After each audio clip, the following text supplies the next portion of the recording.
que es fundamental para el desafío que tenemos frente nuestro, o como muchos decían, el desafío ya está con nosotros. El rol de ese diálogo entre la ciencia y las religiones es fundamental para abordar los desafíos del cambio climático y del desarrollo sustentable. Paso la palabra entonces a Miguel Ángel Blesa. Bueno, gracias Jorge. Estoy acá un poco como un sapo de otro pozo. Yo vengo de la ciencia y de la técnica. La ciencia y la técnica están en el origen del problema, porque lógicamente que todo esto que estamos viviendo ahora es algo que comenzó a desencadenarse con la mentada revolución industrial, allá a fines del siglo XVIII, y que a medida que fue tomando un alcance cada vez más global, empezó a tener consecuencias cada vez más imprevisibles. Y en este momento estamos entonces en esa encrucijada, y la visión mía es que así como la ciencia y la técnica estuvo en el origen del problema, sin duda también tiene que estar en encontrar la salida, encontrar esa luz al final del túnel, tratar de llegar a donde podamos estar en un mundo más sustentable. Yo de cualquier manera no voy a hablar de acciones de la ciencia, sino más bien quiero hablar del diálogo. El diálogo entre cosas que en algún momento fueron tan opuestas como religión y ciencia, y también con algo que hay que tener muy claro, creo yo, y es que el diálogo tiene algún tipo de límite. Si yo les pregunto a ustedes aquí, ¿hay alguien que no crea en el cambio climático como una amenaza para la humanidad? Estoy seguro que nadie va a levantar la mano. Pero existe gente que no cree en la importancia del cambio climático. Esa gente no está acá. Y con esa gente tenemos que dialogar, pero a lo mejor llega el momento en que el diálogo tiene un límite y tenemos que pasar a la acción. Por eso el diálogo debe ser la base para la acción, pero tenemos que tener en claro que allá afuera también hay gente que piensa de una manera distinta, y que por este clúster que se arma alrededor de una idea o de una concepción, es muy difícil que se presten a discutir estos temas con nosotros. Yo voy a hablar un poquito, precisamente más adelante, de los negadores del cambio climático, porque me parece que es un tema que no podemos ignorar. Yo quisiera hablar un poquito sobre la diferencia muy fundamental que hay en la visión que tiene la ciencia de lo que es la verdad en comparación con la religión. Y acá voy a pedir disculpas porque mi visión de la religión va a ser esencialmente el de las religiones monoteístas de Occidente, y muy especialmente la católica, pero estoy seguro que los conceptos se deben extender bastante bien a todas las otras religiones. La verdad para la ciencia se debe basar en observaciones y experimentos, y se debe demostrar que otras posibles verdades son incoherentes o ilógicas. Y un tema muy fundamental en ciencia es que la verdad es siempre provisional. En términos que usa Karl Popper, la verdad es falsable. Eso quiere decir que esa vieja expresión que a veces usamos, la excepción que confirma la regla, es un oxímoron en ciencia. Una excepción basta para desacreditar la regla. No puede haber excepciones porque estaría indicando que la regla está equivocada y que hay que modificarla. Ahora, esta definición de verdad no es una definición de verdad universal.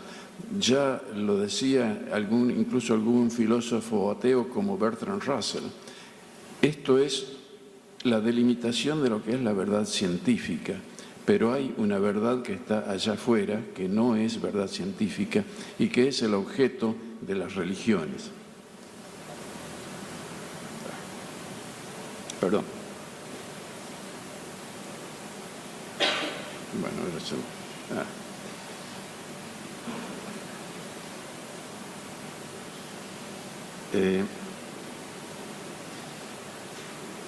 La verdad en ciencia es pluralista, democrática, falible y autocorrectiva.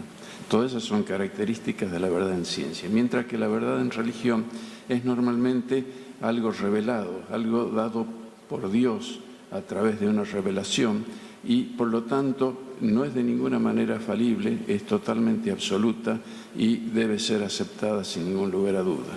En ese marco es que en el pasado hubo confrontaciones muy claras entre esas dos visiones de la verdad.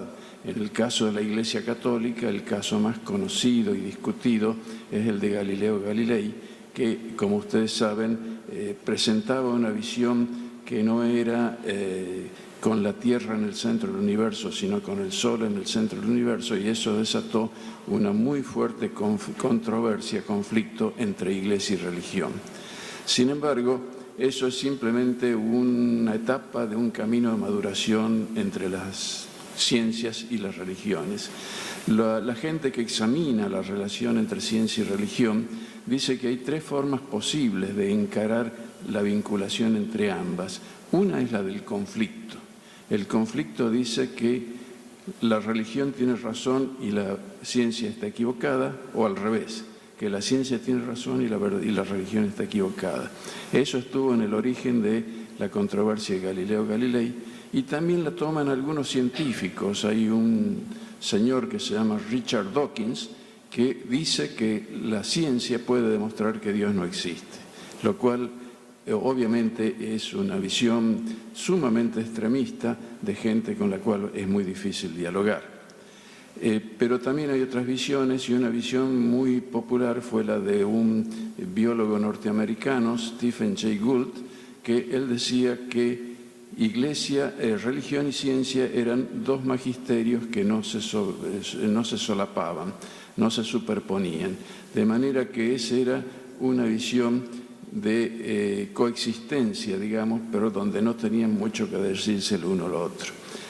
Pero sin embargo, la visión más integradora y que es la que está predominando fuertemente en la actualidad es la visión según la cual la ciencia y la religión son dos maneras de ver lo mismo, ver este mundo en el cual estamos arrojados, como dijo alguien esta mañana, y en el cual moramos y tratamos de comprenderlo. Esa visión ya la decía San Agustín, cuando decía que la religión de ninguna manera podía intentar negar las cosas que el sentido común estaba demostrando. Y el Papa Francisco, en la encíclica Laudato Si, lo dice con todas las palabras y de una manera muy fuerte, en el sentido que la religión o la manera de ver el mundo de la religión está influida por la ciencia, y no hay mejor ejemplo en ese sentido que el tema del cambio climático.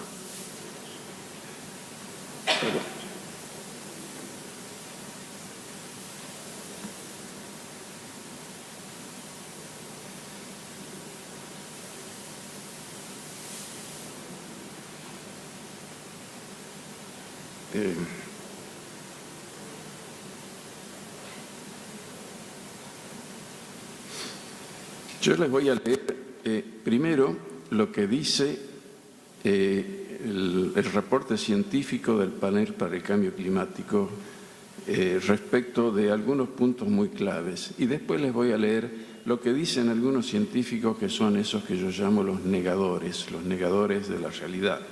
El término negadores no es un término neutro, es un término que remite a los negadores del Shoah, o sea, a gente que no puede modificar su postura aun cuando haya evidencia total y mente incontrastable acerca de lo que está ocurriendo. El panel del cambio climático dice: la atmósfera y los océanos se han calentado, la cantidad de nieve y hielo ha disminuido, el nivel del mar ha subido y las concentraciones de gases de efecto invernadero han aumentado. También dice: el aumento de la concentración atmosférica del dióxido de carbono desde 1750 causa la contribución más grande al forzante radiativo total. El forzante radiativo es el que produce el calentamiento o recalentamiento. La emisión continuada de gases de efecto invernadero producirá más calentamiento y cambios en todos los componentes del sistema climático. Se requieren reducciones sustanciales y sostenidas de las emisiones de gas invernadero para limitar el cambio climático. Ahora voy a buscar lo que dicen los negadores.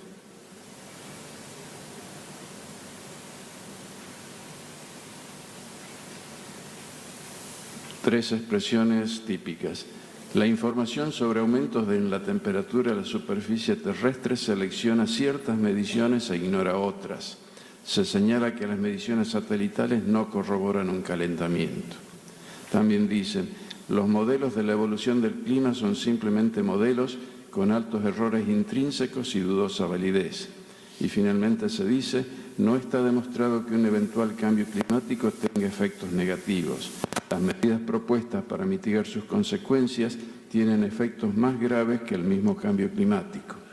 La gente con esta postura es la gente que fue a Roma cuando estaba por salir la encíclica del Papa para intentar hacer una conferencia diciendo que el cambio climático era una entelequia, algo que no existía. En otras palabras, el diálogo entre ciencia y religión es totalmente fluido, fructífero y no tiene problemas. El problema, creo yo, está más bien con las consecuencias económicas que tienen las medidas que hay que tomar con el cambio climático.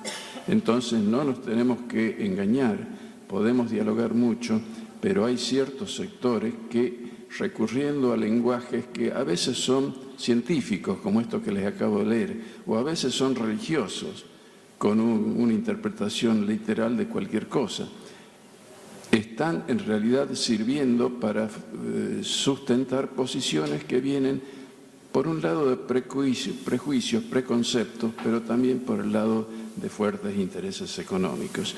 Entonces, de alguna manera, el diálogo tiene que servir para unar posiciones y poder avanzar a pesar de las resistencias que sin duda van a seguir apareciendo en el camino hacia un planeta más sustentable. Gracias.